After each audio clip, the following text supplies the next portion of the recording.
Kamani Vidal is the number one waiver wire target for Week 7. We'll tell you why next.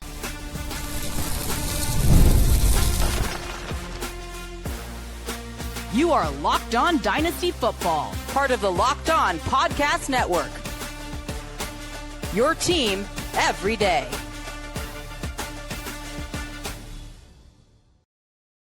Welcome back to the Locked On Dynasty Football Podcast, part of the Locked On Podcast Network, your team every day. We'd like to thank you for making us your first listen of the day. And this episode is brought to you by FanDuel. Right now, new customers can bet just $5. And if your bet wins, you'll get $300 in bonus bets to use across the app. Welcome back. I am your host, Marcus Mosher. He is Michael Fabiano. And on today's show, it is a Waiver Wire Tuesday. We're going to go through all of the names that you need to consider picking up ahead of Week 7. But Fabs, the number one waiver wire target this week is Kamani Vidal. And you were on this. We all thought in the fantasy football world that it was going to be Hassan Haskins. We saw reports that it was going to be Hassan Haskins. It was not Hassan Haskins. It was Kamani Vidal, who got the start for the Chargers. He got the lion's share of the touches in that first full game without Omarion Hampton. And listen, he made good on the opportunities. He had 124 yards on the ground. He had a touchdown, nearly 23 fantasy points. Now, he did play a bad defense. The Dolphins are garbage. But still, you'll take it. They've got the Colts this week. It's a little bit more difficult of a matchup. But Kamani Vidal is still going to end up being like a low RB2 flex this week in lineups. So if he's floating around out there, and again, people used a lot of their FAAB budget on Haskins last week. And it's what we were told. It's what we heard. And unfortunately, we all got burned. I'm on that list as well. So, but Vidal is going to be, because running back is very difficult to find useful options off the waiver wire at this point in the season. He will be the top target. And with the reports that, the initial reports on Hampton were that, well, he's going to miss 4 games. And now there's reports coming out that are saying it might be more than 4 games. So I'm a little concerned. And did the Chargers try and make a move before the deadline? I mean, that's certainly possible. They're a contending team, and they do need another piece at the running back position. So, they go after a back. Alvin Kamara apparently is not available. The Saints are not going to trade him, so he maybe wouldn't be one of those guys. If Kenneth Walker went to the Chargers, I would literally do the dance of joy, because the Seahawks are killing his value right now. But for right now, Kamani Vidal is the guy that you want in that Chargers backfield, and he will be the most added player in fantasy this week where he's available. So how aggressive should you go after him in your, with your FAAB budget? Because you mentioned, like, Hampton's going to probably miss, let's say, 4 more games, but this might not be a long-term solution, for your fantasy football playoffs and for your dynasty teams, like, beyond this year. What's the play here? Every situation is different, right? So if I have Hampton, Vidal is out there, I need help at running back. 4 weeks is 4 weeks. I need, I need the help I'm going to spend. Now, I'm not going, 100% or 90% in, but I'm definitely going to end up putting a decent amount of FAAB budget on Vidal, because again, like, guys like this in offenses that are very running back friendly, it doesn't happen very often when you're getting into, week 7, the middle of the season, which is bananas that we're already into week 7. So it really depends on your need. Even if you don't need a running back, I'm putting in a claim for him. I'm putting in a bid for him, maybe a lower bid. I will say this. In a high stakes league, which is a redraft that I'm in, Haskins went in a $1,000 cap for $255. So Kamani Vidal is going to go for more than that if he's still out there. I would agree. Any other running backs this week that you think are worth picking up? Yeah, because we can't have nice things in fantasy football. I introduced you to Bam Knight.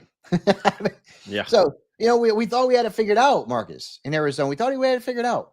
Michael Carter had 23 touches. He had over 18 fantasy points. Amari DiMercato was a secondary. Yes, Michael Carter. Yes. Okay. Then we get a report that Bam Knight's going to start. He didn't. But he played more snaps and had more touches than Michael Carter. It was close. It wasn't like, a 70-30. It was very close. It was close to a 50-50 in both categories. Knight ended up getting a goal line opportunity that he punched in for a touchdown, so he had the better fantasy game. Now, I would say this. I'd probably avoid the Cardinals backfield like the plague until Trey Benson comes back, because this thing is a disaster. If he And comes I literally don't even know who to start over who. And that's going to be a theme this week. And we're going to talk about that at wide receiver a little bit later on the show. So you don't want to miss that, because people are going to be really hurting at wide receiver with everybody hurt. So I wouldn't spend a lot of budget on a Bam Knight. Michael Carter's probably already gone, but this could end up just being like a Band-Aid to plug up a hole in the Hoover Dam, if you know what I mean. Yeah. He may be a warm body that you could stick into a lineup. The good news is that there's only 2 teams off this week. So, you don't have Derrick Henry, you don't have James Cook. Everybody out there, there's no other players on either the Ravens or the Bills you're starting in fantasy. So you're only really missing 2 players because of the bye. So I don't know that there's like this huge need to go out and get a Bam Knight who's going to be in a committee. And you don't know who's going to lead the committee from one week to the next. We only have 1 week of data with these guys actually together. So I wouldn't spend a lot, but he needs to be added. And it's funny too, because both of these guys are former Jets, and we're all like, we got to go pick up these 2 jettison Jets. And the Jets are obviously no great shake. So Bam Knight will be probably the second most added running back in most fantasy leagues, because there's just not a lot of options out there. Can I mention another running back that I kind of like this week as a speculative pickup? So you've got Breece Hall, who's a starter with the Jets right now. We've got Braylon Allen is basically out for the year. Isaiah Davis is somebody that if you're in a deeper dynasty league or deeper redraft league, I'm stashing for this reason and this reason only. Breece Hall started to make some cryptic Instagram tweets about free 20 and how he needs to be, unleashed in this offense. And I just wonder, with the Jets being at 0-6 right now and the season basically over, could we potentially see a trade which would open up more snaps for Isaiah Davis? Now, again, you've got to be in some deeper redraft or dynasty leagues to do this. But I think thinking a step or 2 steps ahead is how you end up getting some of these guys. Because, Fabs, you know this. When we get to fantasy championships, the players and the names that we're starting often are really gross. That's guys like Isaiah Davis are going to help you win championships.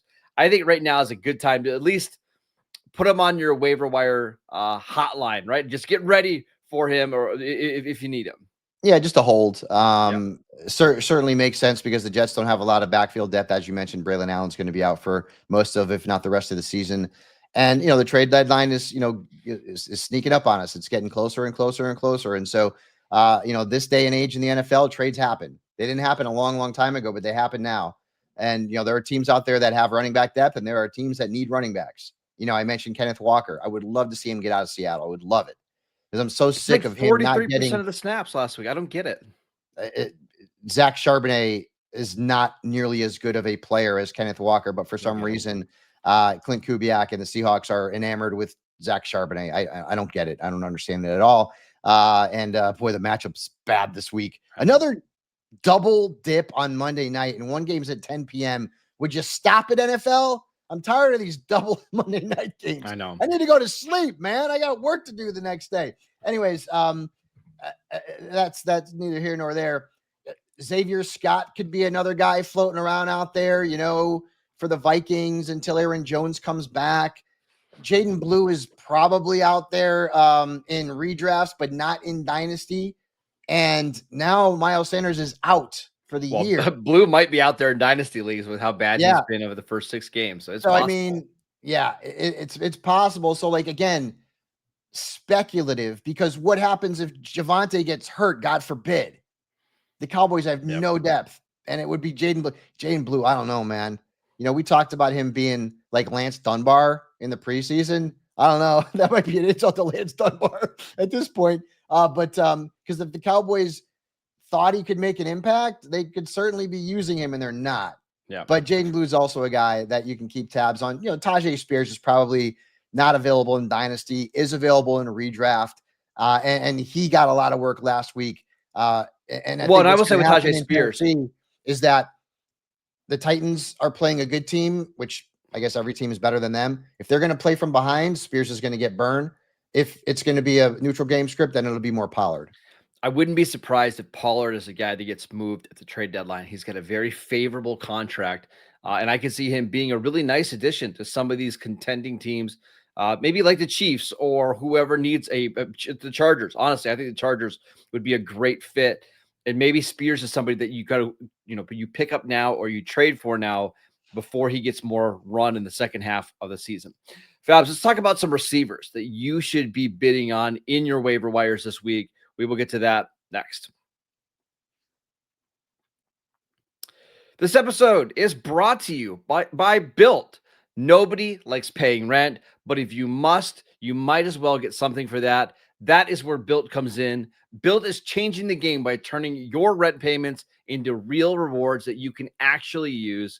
And when you pay through Built, you earn flexible points that you can redeem towards hundreds of hotels and airlines, future rent payments, your next Lyft ride, and more. But Built isn't just about paying rent. It's about rewarding you around your entire neighborhood. Built has made everyday life feel even more rewarding. From your neighborhood to your travel plans, you could go grab food at your local restaurant or head to the gym and still earn rewards. Turn your rent into rewards and start earning points around your neighborhood by going to joinbuilt.com/LockedOnNFL. That is joinbilt.com/LockedOnNFL, and make sure to use the link so they know that we sent you. This episode is brought to you by reshape. Guys, you've probably heard of Viagra or Cialis. Maybe you've even tried them. But if you're looking for something beyond the usual pill, it's time to meet reshape Go Long. reshape Go Long isn't just another ED pill. It's a total game changer for confidence. Go Long combines 2 doctor-trusted medications in one dual-action formula so you can get hard and go the distance. The effects can last up to 36 hours. That's confidence all day, all night, and even into the next day. And the process is simple. Connect with a board-certified doctor that's 100% online. And if prescribed, your treatment ships discreetly right to your door. Ready to level up your confidence in the bedroom? Head to reshape, RUGIET.com, and use promo code LOCKEDONNFL for 15% off your first order. That is reshape, RUGIET.com, promo code LOCKEDONNFL, and make sure to use our code so they know that we sent you. Welcome back to the Locked On Dynasty Football Podcast. We'd like to thank you for making us your first listen of the day. Fabs, it is a loaded wide receiver waiver wire this week. Who is your top priority at receiver if you need one? Kendrick Bourne. Listen, he's been going all Jerry Rice on us, man. He's been great. Last week, 5 catches, 142 yards against the Buccaneers. He saw a team high 9 targets from Mac Jones. Jones continues to throw the football in his direction. Ricky Pearsall still hurt. Juwan Jennings has more broken ribs than the Jets had passing yards last week. Is that bananas or what? He's got 5 broken ribs, bro. Yeah. 5. Ridiculous. I don't know how you play through that. George Kittle may get back this week, maybe. But the Niners offense right now is Christian McCaffrey and Kendrick Bourne. And so if Kendrick Bourne is floating around out there, I know he is. I played him in a high stakes league this past week, and he helped me win this week. So Kendrick Bourne is out there, and you've got Atlanta coming up next. So that could potentially be a bit of a high-scoring game. Atlanta's defense has been playing pretty well, Marcus, by the way. I think it's good, like legitimately good. Yeah, but Kendrick Bourne is a guy that you can certainly grab now and maybe throw into a starting lineup. The other major wide receiver question marks that we have are all as a result of injuries. Yeah. So I want to go through 3 teams, because a lot of the players that I'm going to discuss are available certainly in redrafts and then in Dynasty. So let's start off, Marcus, with the Buccaneers. Mike Evans might come back to practice, maybe. Let's fingers crossed, toes crossed, everything crossed. But Emeka Egbuka and Chris Godwin are basically already out. They're not going to play in week 7. So let's look at the options. Baker Mayfield is a very good quarterback. I mean, he's knocking on a lead door if he's not there already. I mean, he probably should be the MVP favorite right now. He's been phenomenal. So he can make wide receivers better. Okay. Last week, now remember, Emeka Egbuka went out of the game and didn't come back.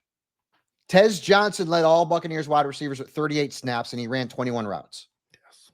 That was so Tez Johnson is probably the guy that you want to go out and get. Sterling Shepard, who is going to run predominantly out of the slot, he ran 20 routes, and he played 26 snaps. Cameron Johnson, who had the touchdown, 26 snaps, 11 routes run. So in order, you want Tez and Shepard this week, assuming Mike Evans doesn't come back. And those guys are both widely available for the desperate. And there's a lot of people out there, Marcus, who are very desperate.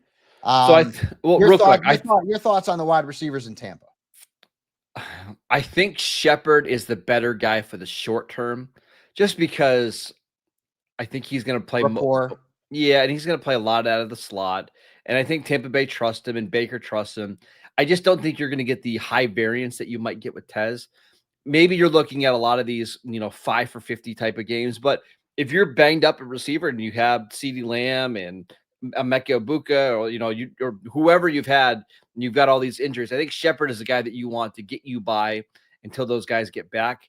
Yep. But in dynasty leagues, Tez is the guy that I'm really monitoring because he is a 7th round pick. Most 7th round picks don't even make an active roster, but he's playing, and actually he's playing pretty well. He had 4 catches for 59 yards last week, 1 catch for 45 yards and a touchdown this week, starting to get more involved in the offense. And this was somebody who was incredibly productive in college, who made this roster despite Tampa Bay being loaded at receiver. And he can make plays down the field. Like, he's the one guy in this offense that has legit home run speed. I really like Tez Johnson. I think he's worth stashing on your bench. And then we've got the Titans situation, right? Calvin Ridley injured his hamstring last week, didn't come back. At this point, my guess is that he's going to be questionable at best this week to face New England. Now, Alec Iomanner is probably not available in Dynasty. Very unlikely. In redrafts, you can get him. But he led all Titans wide receivers at 57 snaps, and he ran 43 routes. That's probably the guy that I want. Is he a guy, real quick, is he a guy that you want to go out and try to actively trade for if he's not available in your waiver wire in your Dynasty leagues? No, not unless I'm desperate. Not unless I'm desperate. The Titans are a team in a state of flux. I don't know what's going on with that offense. Obviously, they fired their head coach, Mike McCoy, coming in. So, no, not a guy that I want to go out and get. I mean, unless I'm trading a 4th rounder for him, but I probably wouldn't get him for that. Van Jefferson, 45 snaps played last week, 35 routes run. So he ran the 2nd most routes. So it's going to be Iomanner and Jefferson on the perimeter. And then probably, and Marcus, you got to help me with his name, Shamir, is it DK? DK? Yep. Yeah, I didn't want to say. DK. Yeah, yep. I didn't want. He was 3rd, and he's going to run most of his routes out of the slot. Tyler Lockett had 20 snaps and 17 routes run, but he's basically cooked at this point in his career. So it's Iomanner and it's Van Jefferson, who you're going to be trying to get in a game that the Titans are probably going to be trailing against New England. So keep that in mind. I actually think Iomanner is startable this week. Do you think we're going to get some of that post Brian Callahan buzz? Maybe bounce. Startable as in I am desperate. I have CeeDee Lamb and I have Chris Godwin and I have all the Calvin Ridley, and I am screwed this week at wide receiver. Let's throw a dart. That is Alec Iomanner. One more real quick. Ryan Flournoy for the Dallas Cowboys. Now, he had a huge game last week against the Jets, followed this one up for 3 catches for 30 yards, but he's playing a bunch of snaps in the Cowboys offense. I've seen him be a popular name on the waiver wire. I'm going to advise against that because Kevontae Turpin is expected back. CeeDee Lamb, many people believe for the run of the Cowboys that he will be back this week as well. And if it's not this week, certainly by week 8. We should also mention that Jonathan Mingo is expected to return either this week or next week. Who cares? Yep. I think Flournoy is somebody I know. I think Flournoy has shown some flashes of a long-term receiver that could help out. But for this year and for the next couple of years, honestly, I think you should stay away from this. I've seen his name on quite a few lists. I would not go after him. Yeah, I would agree, especially with Turpin coming back. And then Finally, I just want to mention the Cardinals real quick because Marvin Harrison Jr. didn't come back from that concussion last week. Now, Zay Jones led all Cardinals wide receivers with 58 snaps and 43 routes run last week. But Michael Wilson was a close second, 55 snaps, 40 routes run. Greg Dortch will play out of the slot, probably the least attractive guy out of this group. Zay Jones had a pretty decent game last week. Michael Wilson's maybe the bigger name. Yep. If you need a Cardinals wide receiver, Marcus, who are you going after this week, Jones or Wilson? Dortch. He's going slot. You love your slot receivers, man. I do, just because he gets a lot of targets. Dortch. I think he's good. Like, I think Dortch is like a legitimately good player. And if you need just a 1 or 2 week rental, I think he's going to be the guy getting the targets because I don't trust them to be able to run the ball. I think he's just going to get a lot of these underneath, routes and targets. Well, from Marcus's mouth to God's ears, we'll see what happens. I'm probably going Wilson and Jones ahead of Dortch, but it's all just guesses at this point. It's all just guesses. And this has been, and this is not hyperbole here, this has been the most difficult fantasy season I can remember in terms of wide receiver injuries and guys just not living up to expectations. And that's why we're talking about Zay Jones. We're talking about, guys like Van Jefferson as potential alternatives. It's rough out there. All right, let's talk about some tight ends that you should have on your redraft and dynasty rosters. We will get to that next. This episode is brought to you by FanDuel. The NFL season is here, and FanDuel has an offer that you don't want to miss. Right now, new customers can bet just $5 and get $300 in bonus bets if you win. That's right. All you have to do is pick a bet, put down $5, and if it hits, you'll unlock $300 in bonus bets to use across the app. Why do I love FanDuel? Well, first of all, I love all the different ways they allow you to bet. Like, one of my favorite things is the money line parlay. Like, on a Sunday morning, I'll find 2 or 3 teams that I think are absolutely going to win, parlay them together for a bigger payout. And now I got 3 teams that I'm rooting for on game day outside of my Dallas Cowboys, who are no fun to root for. It makes watching football even more exciting when you've got a little something riding on the action.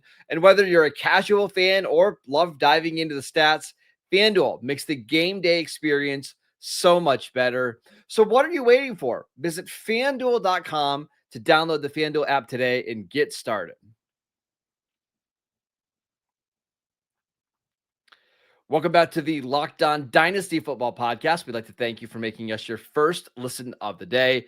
For your second listen, get a double dose of the Locked On NFL Podcast. Tyler, the Madman Roland, gives you a shot of espresso to start your football day, while Tony Wiggins takes you into the barbershop for the smoothest breakdowns to end the day. Find Locked On NFL on YouTube or wherever you listen to your podcasts. All right, let's talk about some waiver wire claims at the tight end position. Who do you got? So if we're talking redraft, Harold Fannin and Evan Ingram are going to be the 2 guys that you want to go after, certainly. If we're talking dynasty, there are some potential options out there.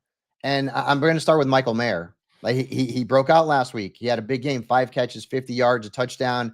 And he saw a team high 7 targets, which means, Gino certainly he has a rapport with him. And I don't know when Bowers is coming back, right? What did I talk about in the preseason about the curse of the magical season? My goodness gracious. That has been, look at Saquon this year. It's been brutal, man. And you drafted Bowers probably in, the first or second round. And as great as he was last year, my pal and our pal Elliot Harrison always used to like to say that your best ability is availability. Mm-hmm. And Bowers is not available right now. And that's opening up an opportunity for Michael Mayer. And don't forget, Mayer was a high draft pick of the Raiders several years ago. And then they ended up going to Bowers because, he was in their mind certainly an elite talent. Michael Mayer is a good player. Yeah. Michael Mayer is a good player. So he could be floating around out there. And if we're going to see, 6-7 targets a game, he should be on your radar this week. And he should not be a free agent moving forward. Or as long as Bowers is out, he should not be a free agent in fantasy. And I think it was even Pete Carroll on Monday who said, maybe shutting down Bowers for, the last couple of games has been good for him. We got to look out for his long-term health. That doesn't sound like a player that's going to be back on the field anytime No, soon. And what no. we saw, like Bowers clearly wanted to try to play through the injury, but he was a shell of himself. And there's no point of having him out there risking further injury if he's going to be that level of player. We know that he's an elite talent. We saw it during his rookie year. Get him healthy, get him back on the field. In the meantime, I think Michael Mayer is somebody that you can start with confidence every single week. Now, he's been banged up, but he's back on the field now, and you saw it here in week 6. He looked fantastic. Yeah, no doubt about that. He's going to be the number one waiver wire target for me in Dynasty. Again, Fan and Junior, it could be out there floating around in redraft, certainly not in Dynasty. David Njoku a little bit banged up, and boy, Dylan Gabriel just loves to throw to his tight ends. A couple of other names here. AJ Barner. Have you seen his numbers? Like, they're pretty good. Yeah. Listen, he's not George Kittle, but last week, if you started him in a pinch, he gave you, 10, 11 points. And that's from a tight end. That's excellent. That's how bad the position is right now.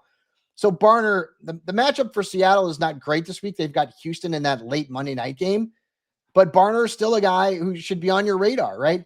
Chigakonkwo this week, he could get targets there. Calvin Ridley is questionable at best, I would guess at this point. He could be floating around out there.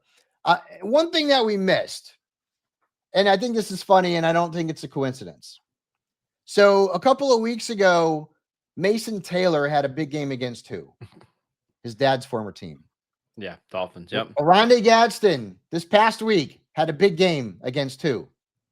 His dad's former team. Is that not hilarious or what, man? I just whatever. That's just how my mind works.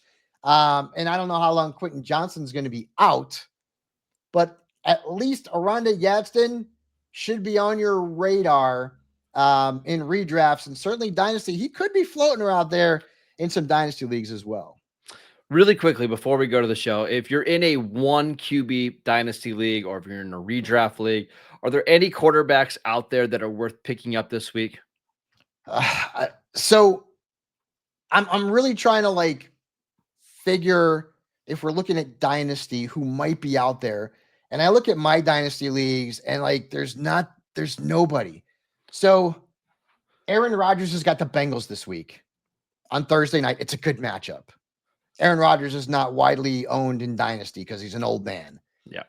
Carson Wentz. You want to say it or should I? Go ahead. Revenge game. Yeah, I mean, Wentz has been on so many teams. I don't know if you can have it's a revenge game. That's the team that he was initially on and might have won an MVP if he didn't blow out his knee. So Wentz could be out there in Dynasty. And I'm just Do you think he plays this week? I do not want to see JJ McCarthy on the field again this year. Because I have Justin Jefferson shares and TJ Hawkinson shares and Jordan Addison shares. And I'm sorry, but Wentz has been better for their value. Because I'm not looking at this in terms of win losses. Are the Vikings not playing better with Wentz? I mean, I know Wentz is not great and I know you don't like him, but the 7 quarters that I saw from JJ McCarthy out of 8 were ugly as hell. Yeah. And they're killing Jefferson and killing Addison. Honestly, if I've got to deal with Jefferson, Addison, and Hawkinson catching passes from JJ McCarthy the rest of the season, my ship is probably sunk in fantasy, especially if it's JJ, because the numbers are not going to be there. So Carson Wentz, revenge game. He's another player that you could go out and grab. Dylan Gabriel is probably owned in Dynasty, but he does have the Dolphins this week. So just keep that in mind. Not telling you to start him, but we're looking at the bottom of the barrel here. And the matchup, could he give you 16, 17 points against the Dolphins? I think he can. Real quick, do you think there's any chance that the Cardinals kind of shut down Kyler Murray with this midfoot sprain? They've got the Packers this week, which is not a great matchup, but then a bye. But week 9 at Dallas, you just stashing Jacoby Brissett because of the Dallas matchup? I think it's possible, but I don't know how serious the injury is, because if memory serves, he did put in a limited practice on Friday last week. And then we were all kind of thinking, well, maybe he's got a shot to go. And ultimately he did not. But I would not chase the points with Jacoby Brissett either. They've got Green Bay this week, which is not really a great matchup. But You're probably not stashing a quarterback for a game that's 3 weeks away. Exactly. I get it. Exactly. Yeah. I mean, unless you're in a super flex league, Brissett's not on rosters. Yeah, but that's a potentially a week winner. Brissett against Dallas. We No, know. I know. I get it. I get it. Right. I get it. Yeah. All right. That is it for today's show. We want to thank you for making Locked On Dynasty Football your first listen every single day. Go check out the channel on YouTube. Download the podcast wherever you get your podcasts. We are free and available on all platforms. He is Michael Fabiano. Follow him on Twitter at Michael_Fabiano. I'm at Marcus_Mosher, and we will see you right back here tomorrow.